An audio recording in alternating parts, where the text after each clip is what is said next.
नमस्कार, बिहार तक देख रहे हैं आप और आपके साथ मैं हूं आशीष अभिनव। देखिए, बिहार में चुनाव संपन्न हो गए हैं। दोनों ही चरणों में चुनाव खत्म हो गए हैं 243 विधानसभा सीट को लेकर। अब सबकी दिलचस्पी इस बात को लेकर है कि आखिर सीट पर एग्जिट पोल क्या है, आपकी सीट पर एग्जिट पोल क्या कुछ कहता है, ये हम आपको बताएंगे इस वीडियो में। आपके विधानसभा सीट का हाल बताएंगे, कौन से प्रत्याशी चुनाव जीत रहे हैं ये भी बताएंगे। साथ ही साथ आपको ये बताएंगे कि चुनाव में कहां कमी रह गई, एग्जिट पोल आखिर क्या कहता है, जो कैंडिडेट जीत रहे हैं उनके जीतने की वजह क्या है, जो कैंडिडेट हार रहे हैं उनके हारने की वजह क्या है। तो चलिए इसी कड़ी में बात करते हैं प्राणपुर सीट को लेकर। निशा सिंह कुशवाहा बीजेपी के टिकट पर यहां से चुनाव लड़ रहे हैं। 2020 में जीती भी थी, बीजेपी ने दूसरी बार टिकट दिया है। क्षेत्र में लोकप्रिय और सक्रिय नेताओं में इनकी गिनती होती है। इशरत प्रवीण आरजेडी के टिकट पर यहां से चुनाव लड़ रहे हैं और सोनू सिंह यहां से जो है वो कुणाल निषाद, उनको जनसुराज ने टिकट दिया है, कुणाल निषाद और सोनू सिंह। लेकिन यहाँ पर एआईएम से कड़ा मुकाबला है, बहुत टफ फाइट है। एआईएम के कैंडिडेट यहाँ से जो है वो आपको बता दें कि बड़ा दिलचस्प खेल बिगाड़ सकते हैं। 2020 के परिणाम की बात करें तो तौकीर आलम को हराया था निशा सिंह ने और 2972 वोटों से हराया था। लेकिन यहाँ पर एआईएम फैक्टर काम कर रहा है।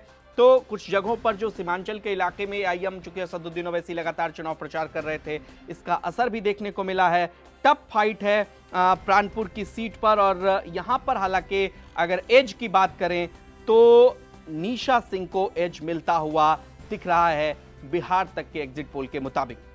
तो देखा आपने, हमने आपको आपके सीट का एग्जिट पोल बताया है। अब आप अपने सीटों के बारे में, पर्टिकुलर सीट के बारे में ये जानना चाह रहे हैं कि आपकी सीट पर क्या कुछ हुआ है। इस बार कोई बड़ा खेल तो नहीं हुआ है, क्योंकि बात यह है कि हर सीट के बारे में अलग अलग चीज़ें सामने आ रही हैं। किसी सीट पर कैंडिडेट टू कैंडिडेट परिणाम वेरी कर रहे हैं।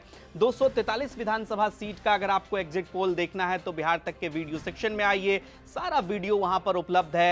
और साथ ही साथ आप कोई अपना ओपिनियन देना चाहते हैं कि एग्जिट पोल में आप क्या सोचते हैं, पर्टिकुलर जिस सीट के बारे में अभी हम बात कर रहे हैं उस सीट को लेकर, या फिर 243 विधानसभा सीट को लेकर महागठबंधन को कितनी सीटें आ रही हैं, तेजस्वी यादव ने किस तरीके से चुनाव लड़ा, नीतीश कुमार ने किस तरीके से चुनाव लड़ा, क्या एक बार फिर से बिहार में नीतीश कुमार की सरकार बन रही है या तेजस्वी यादव नीतीश कुमार को सत्ता से हटा देंगे। तमाम अलग अलग विश्लेषण हैं। जनता की राय जो होती है वो निश्चित तौर पर अंतिम राय होती है। अब सबकी किस्मत ईवीएम में कैद हो चुकी है। लेकिन एग्जिट पोल में अगर आपको अपने सीट के बारे में जानना है तो आप बिहार तक के वीडियो सेक्शन में आइए और 14 तारीख का दिन मत भूलिएगा। 14 नवंबर को बिहार तक आप लगातार देखते रहिएगा। चुनाव परिणाम से जुड़ा हर अपडेट आपको मिलेगा सिर्फ और सिर्फ बिहार तक पर। नमस्कार।